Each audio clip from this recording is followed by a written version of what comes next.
میں مجلس وحدت مسلمین کا جناب راجہ ناصر آباد صاحب، جناب سید ناصر شیرازی صاحب کا، اور بالخصوص اپنے بہت ہی عزیز بھائی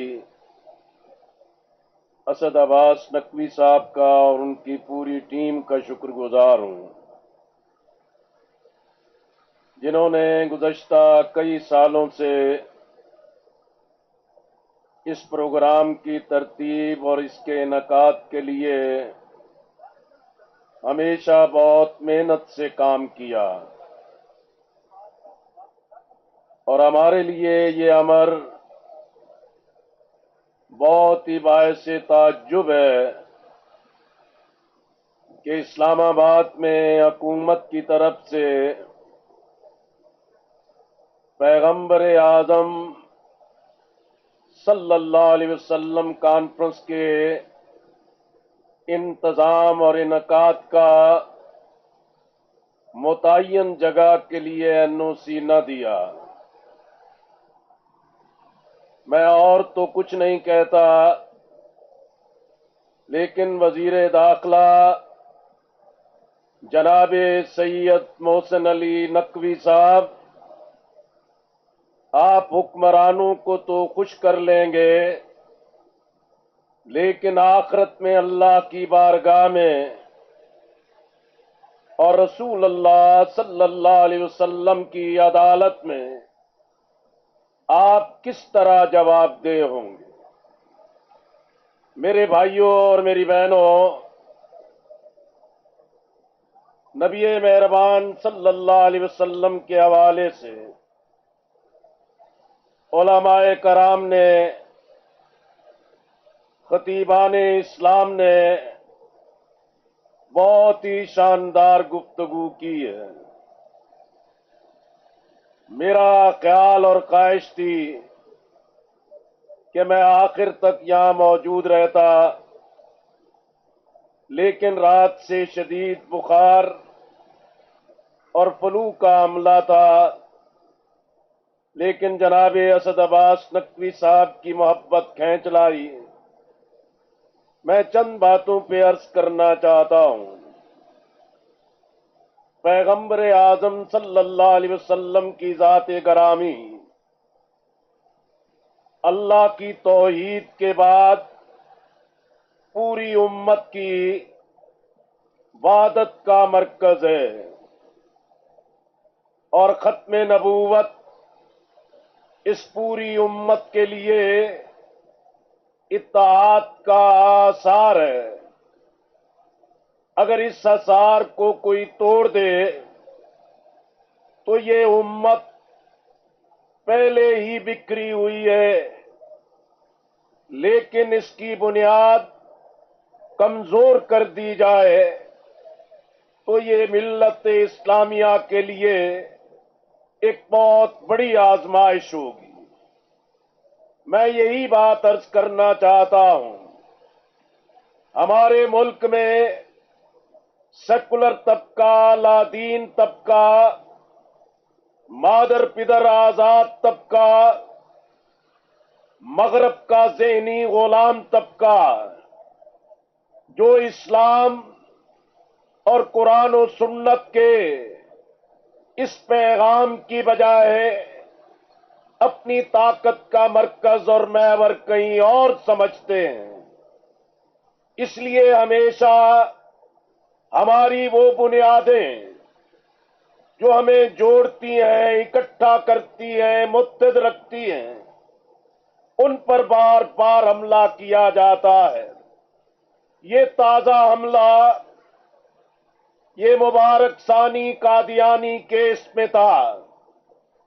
عدالتوں کے منصب پر بیٹھے جج حضرات یہ سمجھتے ہیں کہ یہ ایک عام سی بات ہے، اور یہ ان کی مرضی اور منشا کی بات ہے، لیکن آپ نے دیکھا، فیصلہ دے دیا، لیکن جب ساری قوم اور ملت اسلامیہ متحد ہو کے کھڑی ہو گئی تو چیف جسٹس آف پاکستان کو اپنے فیصلے پر نظر ثانی کرنی پڑی. پھر دوسرا فیصلہ دیا، ہم نے اسے چیلنج کیا، پھر جس کی بنیاد پہ ظاہری طور پر اعتراضات ختم کیے. لیکن ابھی قوم منتظر ہے کہ تفصیلی فیصلہ آئے. جناب چیف جسٹس صاحب، یہ بچوں کا کھیل نہیں ہے، یہ سیاست کا کھلواڑ نہیں ہے، یہ حکومت اور اپوزیشن کا بازیچہ اطفال نہیں ہے، یہ ہمارے ایمان کی بنیاد ہے. اور ہم آپ سے مطالبہ کرتے ہیں وہ تفصیلی فیصلہ اب منظر عام پر آنا چاہیے. اور آپ کو بات سمجھ لینی چاہیے، اگر اب بھی کوئی ڈنڈی ماری گئی، اگر اب بھی کوئی راستے سے ہٹنے کی کوشش کی گئی، پہلے سے زیادہ رد عمل آئے گا، پہلے سے زیادہ طاقت سے قوم اٹھے گی. میں دوسری بات کہنا چاہتا ہوں، آج سب سے بڑی ضرورت ہے اتحاد امت کی، امت کے متحد ہونے کی. میرے بھائیوں، میری بہنوں، ہماری تعلیم تباہ ہے، ہماری معاشرت تباہ ہے، ہمارا مستقبل تاریک کیا جا رہا ہے. ہماری تعلیم اس راستے پہ ڈال دی ہے کہ جس تیزاب سے نئی نسل کو برباد کر دیا جائے. آج ہماری معیشت چوروں ڈاکوں کرپٹ لوگوں کے ہاتھوں چڑھی ہوئی ہے، جس سے نکالنا ایک ہی راستہ ہے کہ ہم تفرقوں کو چھوڑ کے، تکفیریت کے عذاب کو چھوڑ کے ہم اتحاد کی بنیاد کو تلاش کریں. اور یہ کوئی مشکل کام نہیں ہے. علماء موجود ہیں، خطیب حضرات موجود ہیں، اور ذاکرین موجود ہیں. ایک دیوبندیوں کا بڑا اجلاس تھا، پروگرام تھا، بڑے عالم دین خطاب فرما رہے تھے. ایک نے شرارت کے ساتھ چٹ بھیجی کہ حضرت بیان فرمائیے کہ کیا مردے سنتے ہیں؟ اگر وہ عالم دین اپنے علم کی طاقت کے ساتھ سارا کچھ بیان کرنے لگ جاتے، وہاں کیا فساد کھڑا ہو سکتا تھا؟ عالم دین نے کیا دانشمندی سے جواب دیا؟ انہیں کہا، دیکھو میرے عزیز، جو سنیوں اور شیعوں کے مردہ ہیں وہ سارے سنتے ہیں، جو دیوبندیوں کے مردہ ہیں وہ آدھے سنتے ہیں، آدھے نہیں سنتے، اور اہل حدیثوں کے مردے تو بالکل نہیں سنتے، ڈورے ہیں. اب میں آپ سے عرض کرنا چاہتا ہوں، ہر موڑ پہ کوئی شرارت کرتا ہے. مولانا مفتی رفیع عثمانی صاحب فرمایا کرتے تھے، ہم اپنے مدرسے میں بیٹھے ہوتے ہیں، کوئی صاحب تشریف لاتے ہیں کہ حضرت مسلک کو بڑا خطرہ درپیش ہے، بس طاقت سے اٹھ کھڑا ہونا چاہیے. مفتی رفیع عثمانی صاحب نے کہا، میں نے ان سے کہا، حضرت ہم تو چٹائیوں پہ بیٹھ کے، مدارس میں بیٹھ کے کام کرتے ہیں، ہمارے پاس کہاں وسائل آئے کہ ہم اس طریقے سے تحریکوں کو اٹھا دیں؟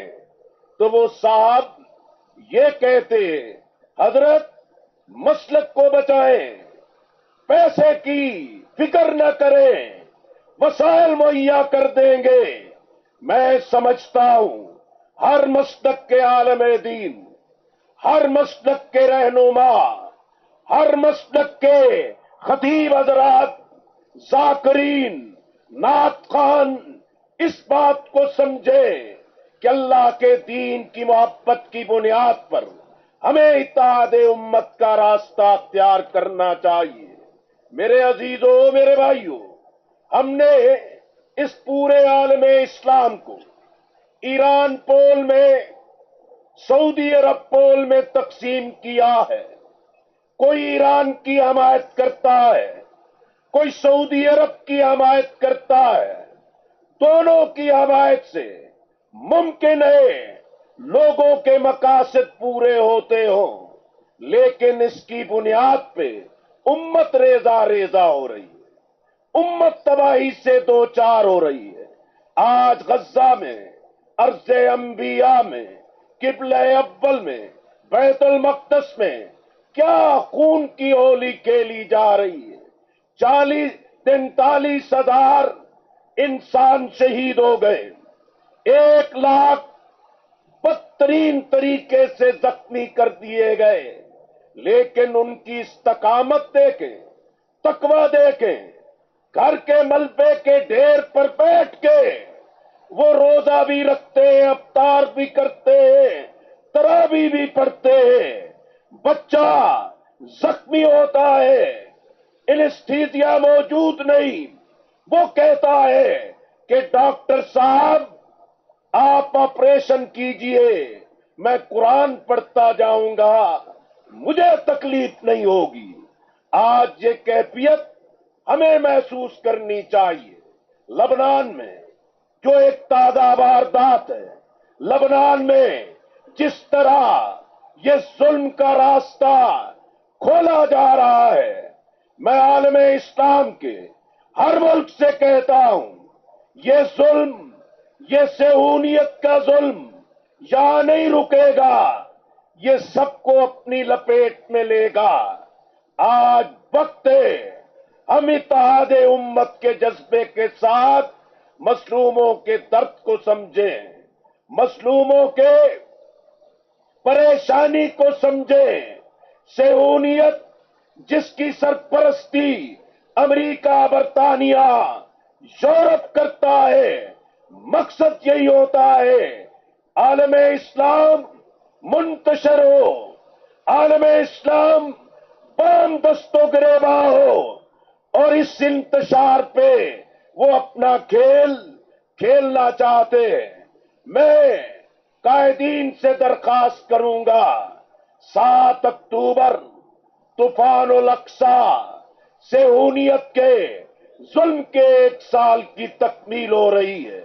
ملی یکجہتی کونسل نے اعلان کیا پورے ملک میں غزہ یکجہتی کا دن منایا جائے گا، اور مجھے یقین ہے گزشتہ 1 سال سے مجلس وحدت مسلمین نے، جماعت اسلامی نے، دینی جماعتوں نے، عوام نے، یونیورسٹیوں کالجز نے، پوری دنیا میں لوگوں میں بیداری کی نئی لہر پیدا ہوئی۔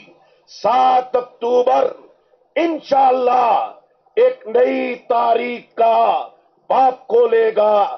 وآخر دعوانا ان الحمدللہ رب العالمین۔